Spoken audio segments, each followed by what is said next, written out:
4 jam 31 menit.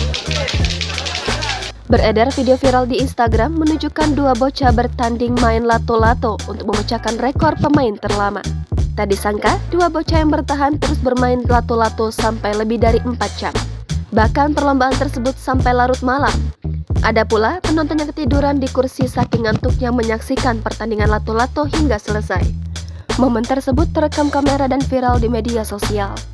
Sebuah akun Instagram @fakta.indo pada Senin 5 Desember kemarin turut mengunggah video viral tersebut. Dalam video viral nampak dua peserta saling beradu bermain lato-lato. Keduanya berhadapan dan terus bermain lato-lato. Seseorang merekam peristiwa video viral itu menunjukkan stopwatch dengan tertera permainan lato-lato sudah sampai 4 jam lebih. Kamera lalu teralihkan di kursi penonton. Nampak penonton bocah cilik berbaju merah tertidur pulas hingga menganga. Peristiwa ini juga disebut terjadi di Kecamatan Marioriawa, Sopeng, Sulawesi Selatan. Diketahui, para peserta ini memperebutkan hadiah 1 unit sepeda.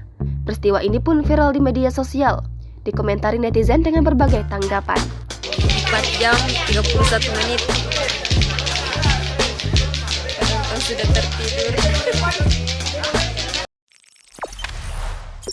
Jangan lupa subscribe, share, komen, dan like ya.